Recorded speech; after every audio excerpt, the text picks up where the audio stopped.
सदर आसिफ जरदारी पर लिखी गई किताब में कितना सच है और कितना झूठ। फरतुल्लाह बाबर ने इन्हें किस मशहूर अदीब से मिलाने की कोशिश की। सीनियर कॉलम निगार और मशहूर प्रोग्राम कैपिटल टॉक के मेजबान हामिद मीर ने जंग में अपने ताज़ा कॉलम में रूस के मशहूर अदीब डॉस्टोव्स्की की जिंदगी से आगाज किया, जिसे हुकूमत मुखालिफ अदब को फरोग देने के जुर्म में मौत की सजा सुना दी गई, लेकिन आखिरी लम्हात में सजाए मौत को कैद में बदल दिया गया। हामिद मीर ने डॉस्टोव्स्की की रिहाई के बाद लिखे गए नॉवल क्राइम एंड पनिशमेंट पर बात की है। साबिक सेनेटर फरतुल्लाह बाबर ने आसिफ अली जरदारी के पहले दौरे सदारत के बारे में लिखी गई अपनी अंग्रेजी किताब द जरदारी प्रेसिडेंसी का अख्ताम इसी मशहूर नॉवल के 2 किरदारों पर किया, जिसमें मरकजी किरदार रास्कोल्निकोव अपनी गलती के एतराफ पर सोनिया के कदमों में गिरकर इससे माफी मांगता है। फरतुल्लाह बाबर ने आसिफ अली जरदारी को सोनिया से तशबीह दी और किताब में लिखा है कि रास्कोल्निकोव की यह माफी दरअसल इंसानी बर्दाश्त की फतह थी। हामिद मीर ने अपने कॉलम के जरिए सवाल किया कि अगर जरदारी साहब सोनिया हैं तो फिर पाकिस्तान का रास्कोल्निकोव कौन है। इस किताब पर पीपल्स पार्टी समेत हर तरफ से तनकीद हो रही है। हामिद मीर ने वाज़ेह किया कि फरतुल्लाह बाबर पीपल्स पार्टी के अंदर एक ऐसे मकतब फ़िक्र की नुमाइंदगी करते हैं जो शुरू से ही आसिफ अली जरदारी के सियासत में आने के खिलाफ था। मोहतरमा बेनज़ीर भुट्टो के पहले दौरे हुकूमत में जरदारी साहब ने सियासत में हिस्सा नहीं लिया, लेकिन जब 1989 में वज़ीर आज़म के खिलाफ तहरीक अदम एतमाद आई तो इसे नाकाम बनाने के लिए उन्होंने अहम किरदार अदा किया। इस किरदार के बायस अपोजिशन ने इन्हें मिस्टर 10% कहा और जब 1990 में मोहतरमा की हुकूमत को बरतरफ कर दिया गया तो जरदारी साहब को कई झूठे मुकदमात में गिरफ्तार कर लिया।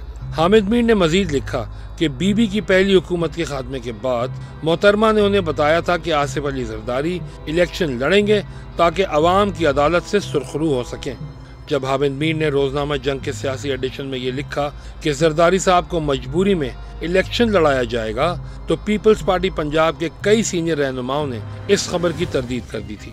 फिर जरदारी साहब इलेक्शन लड़कर कौमी असम्बली पहुंच गए। इन्हें सियासत में लाने का फैसला मोहतरमा बेनज़ीर भुट्टो का था, लेकिन आज भी पीपल्स पार्टी में ऐसे लोग मौजूद हैं जो जरदारी साहब की सियासत से इत्तफाक नहीं करते। हामिद मीर ने जरदारी से मुताल्लिक इस किताब में दर्ज वाक़यात का जिक्र किया जिसका उनके ख्याल में हकीकत से कोई ताल्लुक नहीं। हामिद मीर के मुताबिक ये किताब तज़ादात से भरी है, यहाँ तक कि ये बात कि उन पर कई मुकदमे बनाने वाले सैफ उर रहमान ने जरदारी साहब के कदमों में गिरकर उनसे माफ़ी मांगी।